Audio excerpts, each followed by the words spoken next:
Tillykke med din nye multimediemonitor fra Cosmedia. Jeg vil nu lære dig, hvordan du kan lave tekstbeskeder til din multimediemonitor, som du så kan vise på skærmen. Først går du ind og åbner PowerPoint-præsentation,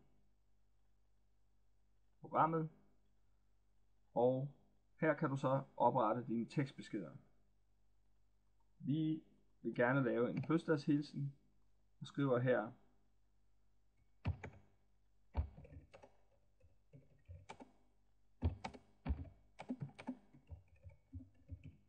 en fødselsdagshilsen til Oliver. Vi vil gerne lave det lidt festligt, så vi vil også gerne indsætte et billede. Op under indsæt, billede, og finder her et flag, for eksempel. Måske har vi også et billede af Oliver. Går igen op under indsæt, billede, finder fil med billede af Oliver, og vælger et billede, vi ønsker at indsætte. Tilpasser billedet, og nu har vi en sjov præsentation, eller en besked om, at Oliver har fødselsdag i dag. Den kan vi nu vælge at gemme.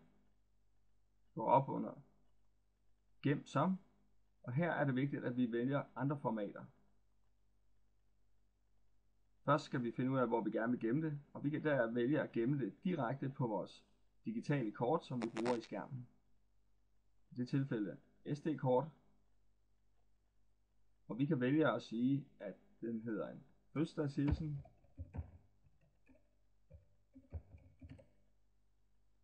Og her er det vigtigt, at vi så gemmer den som en JPG-fil. Vi har valgt stil, filnavn og filtype og gemmer. Nu kommer systemet frem og spørger, om vi skal eksportere alle dias i præsentationen eller kun det aktuelle. Hvis du har flere, kan du vælge alle, og hvis du kun har et, kan du bare vælge aktuelt. Nu har du gemt dette billede som et fil, som en billedfil på dit kort.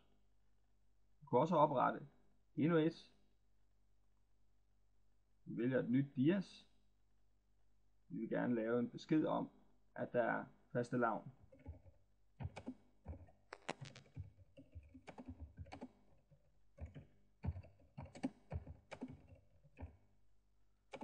Og det er kun på blå stue. Vi vil også godt gøre det lidt festligt, så vi indsætter et klip.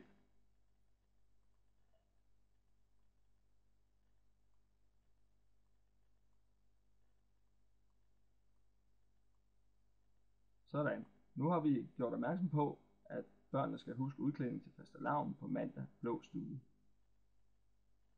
Nu kan vi igen gå ind og gemme. Sige gem som, andre formater. Og her er det en fastelavn. Husker igen at gemme som en JPG-fil. Og siger gem. Vi vil stadigvæk kun gemme det aktuelle. Nu kan vi gå ud og tjekke, om vi har gemt det rigtigt.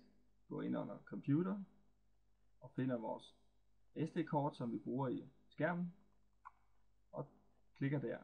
Nu kan vi se, at vi har to filer. Her er det en JPG-fil af den her størrelse, og her samme igen JPG-fil og den størrelse. Du har nu gemt en tekstbesked og et billede på skærmen.